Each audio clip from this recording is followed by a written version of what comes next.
kids. So before I begin really jumping into today's video, I want to talk about two things. First of all, I want to apologize for any noises you might hear because my window is open because like last summer, my air conditioning is broken and it's nice outside. But also, I want to put a whole bunch of trigger warnings on this video because we're going to be talking about some sketchy stuff. We're going to be talking about pedophilia and child sexual assault and the church. Buckle yourselves in.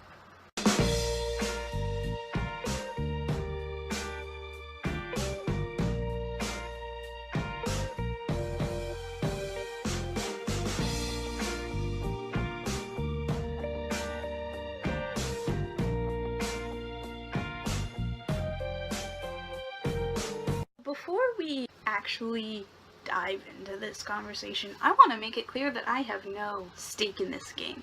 First of all, I am not a pedophile.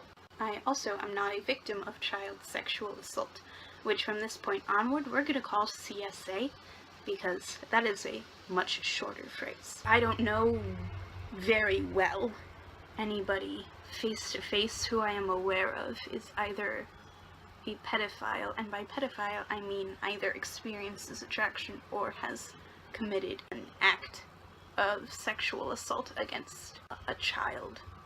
I'm not specifically going into like the under 12 thing, though I think there's something about how it's specifically prepubescent to be a true pedophile, but I'm not sure.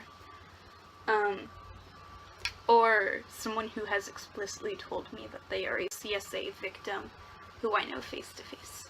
I do know of someone in my life, or who used to be in my life, like they're still alive, but I don't know them anymore, who is a CSA victim or survivor, whatever, and a pedophile. So that kind of, I guess, started getting me thinking about this a couple of years ago. But what really has made me think about this is just the fact that I follow people on Tumblr who are CSA victims or survivors. Different people use different terminology. And also just the fact that I go to church and I'm gonna be a youth pastor. I might wind up serving kids who are dealing with this. I might wind up working with people, by which I mean church members. I'm probably not gonna work with youth advisors who are pedophiles. And so I want to know, what should the church do in terms of pedophiles? That's what this video is about. Here's why I'm asking.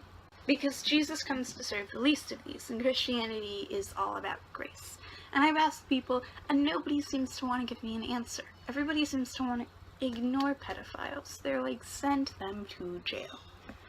But I don't really think it's fair to send people to jail when they haven't committed a crime just for a predisposition. And I'm kind of the opinion that we shouldn't even send people to jail just for drunk driving. Like, send them to prison when they get into an accident or when they kill someone when they are driving drunk. But that's for the accident or manslaughter or whatever, not for being drunk while it happens. And so I guess pedophilia is the same way. Like, send them to therapy or something, I don't know. But also, I haven't studied abnormal psychology, I don't know. I'm certainly not trying to be here saying this is the newest part of the LGBT community. They are not part of the queer community, they are not welcome there. They are not one of us. But also, like, just being a pedophile is not a sin. It's a temptation, I think. And either way, even if it is a sin, they're still welcome at church because we're all sinners.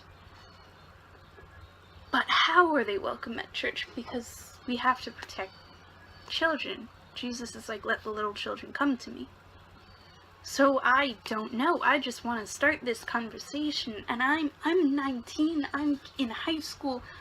I want to be having these conversations, but I don't know church bylaws or what the Reformed position on this is. I've done a whole host of Googling and a whole host, nothing has come up. These are like the only 2 churches I saw that had any sort of program that addressed this in any shape, form, or fashion.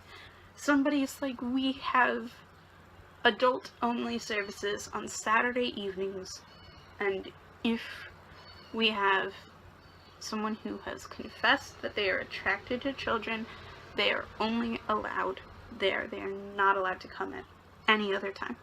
And that's one way to handle it. This other church was like, for the person who has confessed this thing, we have like 4 chaperones. 1 for every Sunday of the month, who will just stick by this person wherever they go, so that this person has no chance of being alone with a child. Because the church is more interested in protecting the children than protecting the pedophile. Because you have to protect victims instead of abusers. Prioritize the victim. Always, always, always. But like, I don't know. Is there a better solution? Who knows? Who knows? Happy vet him. This is me getting ready for my ethics exam tomorrow. I just wish there was some sort of precedent for this. But I don't think the solution is not to welcome them into the church. And also, there needs to be some sort of policy. Just have a policy on how adults and children should interact. Even if you don't have someone who is a confirmed pedophile at your church. Because you probably have an unconfirmed pedophile at your church. Probably. Not just you particular. You watching you as in all of us. There are a lot of them out there.